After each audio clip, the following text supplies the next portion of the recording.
એ વચ્ચે છોકરીઓ શું કરો છો તમે બધા? આ રસોડામાં કેટલું કામ બાકી છે, વચ્ચે જાઓ. છતાં પણ તમે લોકો શું કરો છો? અને વળી આજે કામવાળી પણ નથી આવવાની. તો ફટાફટ બધા સાથે મળી કામ કરી લો, પછી નિરાંતે બેસીને વાતો કરજો.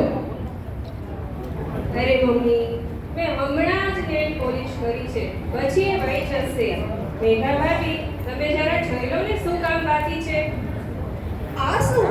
તું મારાથી નાની છે અને મને ઓર્ડર આપે છે? તું હિનાને કે હિના કરી આપશે. અરે ભાભી, તમને તો ખબર છે કે મને કચરા પોતા કરવા, વાસણ સાફ કરવા, પ્લેટફોર્મ સાફ કરવું મને જરાય ગમતું નથી. હું તો હમણાં મહેંદી લગાવવા બેસી જાઉં છું. અરે હિના, તમે બધા શા માટે ઝઘડો છો? કામની વાત છે ને, કામ હું કરી લઈશ. તમે બધા તમારું કામ બતાવો ને, સાફ સફાઈ હું કરી લઈશ.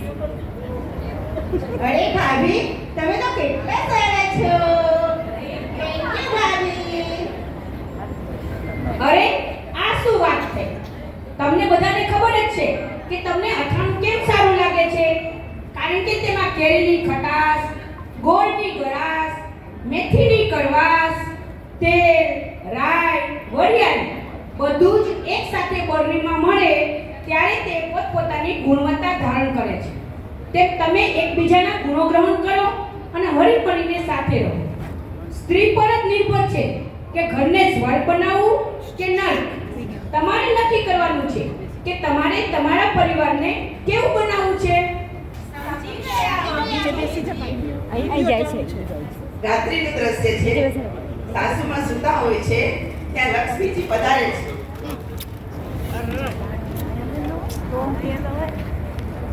એક મિનિટ.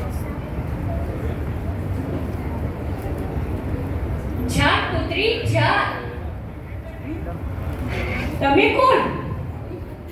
અરે દીકરી, તે મને ના ઓળખી? હું લક્ષ્મીજી છું. જય જિનેન્દ્ર માં.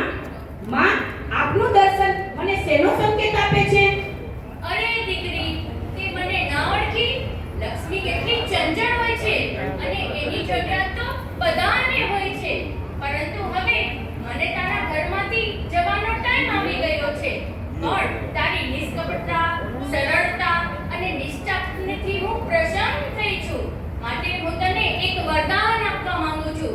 માંગ દીકરી માંગ, તારે જે જોતું હોય એ એક વરદાન માંગ.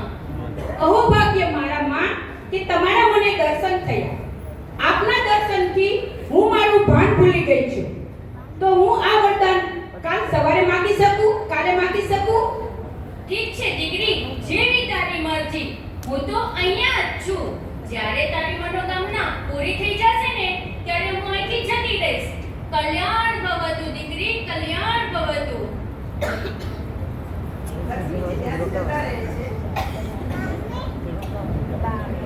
લક્ષ્મીજી ત્યાંથી જતા રહે છે. અને હવે સવારનું દ્રશ્ય. સવારે સાસુમાં ચારે બહુને બોલાવે છે. અરે ભવ્યા, હિના, મેઘા અને કાજલ, અહીં આવો તો જલ્દી.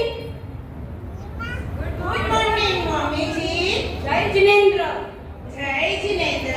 જય જિનેન્દ્ર. અરે મમ્મી, તમે સવારમાં કેમ અમને લોકોને બોલાવ્યા? શું થયું? શું થયું મમ્મી?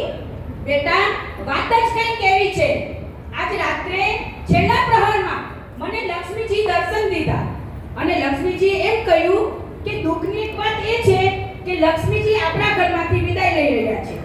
અને સાથે સાથે એમ પણ કહ્યું કે બેટા, હું તારા ઉપર પ્રસન્ન થઈ છું, તને એક વરદાન દેવા માંગુ છું. પણ મને તો કંઈ સમજમાં ન આવ્યું, એટલે હું તમને બધાને પૂછું છું કે વરદાનમાં હું શું માંગુ? અરે મમ્મી, આજકાલ તો સોનું કેટલું મોંઘું થઈ ગયું છે. એમ કરો ને, 20-25 કિલો સોનું જ માંગી લો. નહીં મમ્મી, તમારે તો ચાર દીકરા છે, તો તમે તેના માટે થઈને 4 બંગલા, 4 લક્ઝરી ગાડી જ માંગી લ્યો. અરે ના ના મમ્મીજી, હું તો એમ કહું છું કે ચંદ્ર ઉપરની 4 એકરની જગ્યા જ લઈ લ્યો ને, એટલે બધાને કામ આવી જાય. કાંઈ ઉપાધિ ઉપાધિ જ નહીં તમારે. અરે નાની વહુ, જમીન પર રહેવાના ઠેકાણા નથી અને તું ચાંદ પર રહેવાની વાતો કરે છે.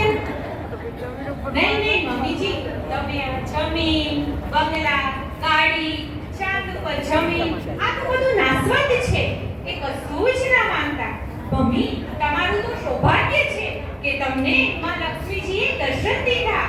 મમ્મી, તમે એટલું જ માનશો કે ગમે એવી પરિસ્થિતિ આવે, ગમે એવું સંકટ આવે, પણ મારે જ્યારે મુદ્રાઓ અને જ્યારે વહુ હંમેશા સંપીને રહે અને મારા ઘરમાં હંમેશા શાંતિ અને સુખ સમૃદ્ધિ બની રહે. બેટા, તું મારી સંસ્કારી વહુ છે. હું અને તું આવી ક્યારે પણ વાત કરે છે ને ત્યારે જ્ઞાન ભરી જ તારી વાત હોય છે. હું લક્ષ્મીજી પાસે આ જ વરદાન માંગીશ. જી મમ્મીજી. જી મમ્મીજી. ઠીક છે મમ્મીજી, એમ કઈ બધી વહુઓ જાય છે. રાત્રિનું દ્રશ્ય.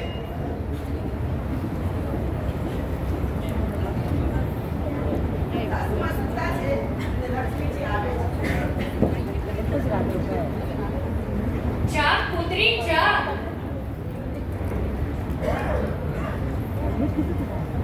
પધારો માં, પધારો. દીકરી, તે શું વિચાર્યું? તારે શું વરદાન જોઈએ છે? હા માં, મેં વિચારી લીધું. મારે વરદાનમાં એ જ જોઈએ છે માં કે ગમે તેવી પરિસ્થિતિ આવે, ગમે તેવા સંકટો આવે, છતાં મારો પરિવાર હળીમળીને રહે અને હળીમળીને બધા દુઃખો સહન કરે અને સુખ શાંતિથી રહે અને મારા પરિવારમાં કાયમ સુખ અને શાંતિ રહે. અરે દીકરી, આ તે શું માંગી લીધું? જે ઘરમાં સુખ શાંતિ અને પ્રેમ રહે છે તે ઘરમાં હંમેશા લક્ષ્મીનો વાસ રહે છે. તેથી ઈચ્છવા છતાં પણ હવે હું તારા ઘરમાંથી નહીં જઈ શકું. એટલા માટે હું અહીંયા જ છું. તથાસ્તુ. ધન્યવાદ માં, ધન્યવાદ.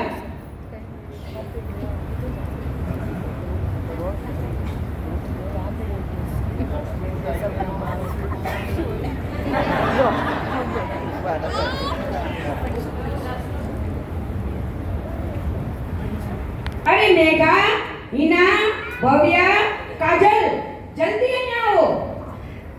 જી મમ્મીજી.